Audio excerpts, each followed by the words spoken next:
La Société d'astronomie de Rennes présente la chronique astronomique avec Guillaume Lefay. Découvrez l'actualité des phénomènes spatiaux. En ce mois d'avril, nous pourrons profiter des constellations du printemps et de quelques planètes.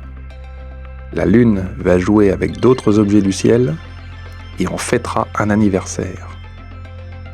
Quand et comment observer ces phénomènes ? Faut-il prendre certaines précautions ? Et de quel anniversaire parle-t-on ? On vous détaille tout ça.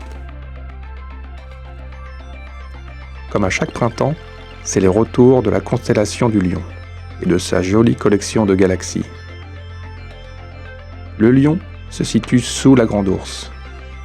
Vous pourrez vous aider de son étoile principale Régulus pour repérer sa forme assez stylisée d'un lion. Il faut toujours un peu, voire beaucoup d'imagination pour associer le nom de la constellation à sa forme dans le ciel. Sous le ventre du Lion, on trouve un couple de galaxies, M95 et M96. Ils sont deux galaxies spirales, comme on peut en avoir déjà vu en photo. Découvertes au XVIIIe siècle par l'astronome Pierre Méchain, elles sont situées à plus de 30 années-lumière et un télescope ou une lunette seront nécessaires pour les observer. Un autre couple de galaxies, M65 et M66, est visible sous les pattes arrière du Fauve.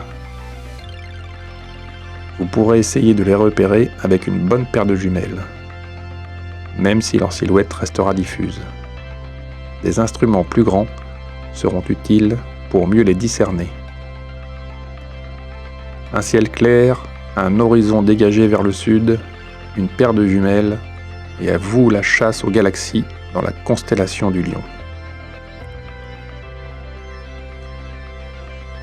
En avril, on vous invite à suivre la Lune de près.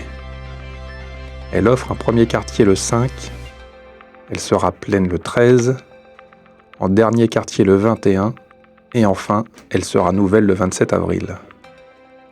Mais suivre la Lune permettra également d'observer de jolis rapprochements. En effet, le 1er avril, la Lune va masquer une partie de l'amas des Pléiades, dont nous avions parlé le mois dernier.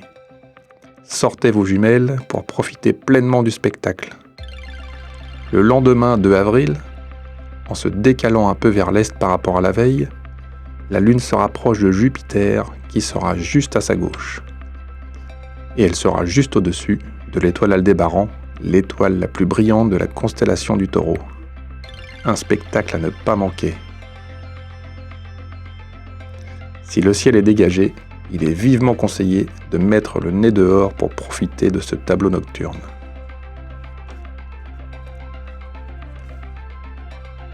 Vénus se montre le matin à partir du 12 avril. Regardez vers l'est avant le lever du soleil.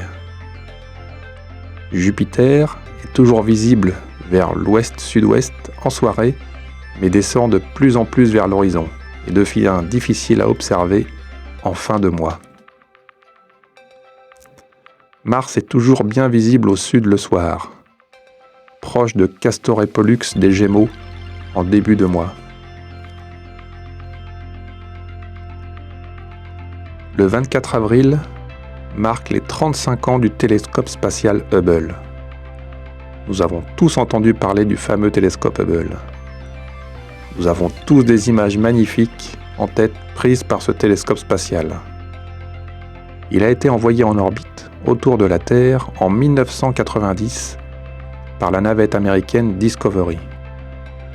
Depuis son lancement, 5 missions de maintenance ont été nécessaires à le maintenir en bon fonctionnement et à le moderniser. Ce télescope possède un miroir de 2,40 m de diamètre, gigantesque. En plus de ses observations dans le domaine de la lumière visible, la lumière que nos yeux peuvent percevoir, il possède également des instruments sensibles dans les lumières infrarouges et ultraviolettes. Sa grande technicité et sa position en dehors de l'atmosphère terrestre lui donnent des avantages sans pareil.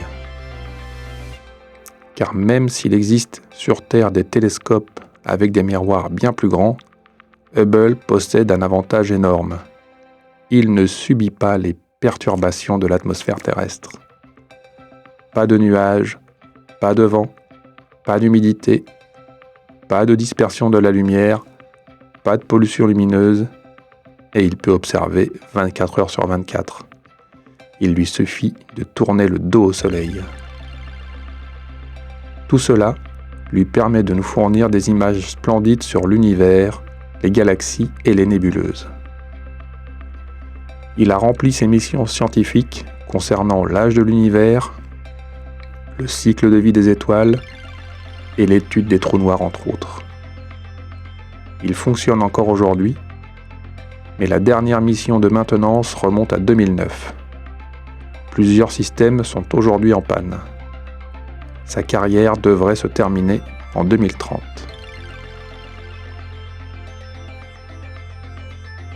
Le mois d'avril nous réserve de nombreuses occasions d'observer la voûte étoilée et de contempler le balai des objets du ciel. Pour mieux en profiter, essayez de trouver un endroit sans trop de pollution lumineuse. Les rendez-vous avec la Lune peuvent s'observer facilement. En revanche, pour les galaxies autour de la constellation du Lion, il vous faudra avoir recours à du matériel d'observation. Je vous invite pour cela à vous rendre au centre d'astronomie de la Couillère, qui sera ouvert gratuitement au public le vendredi 25 avril à partir de 20h30. Belles observations et à bientôt!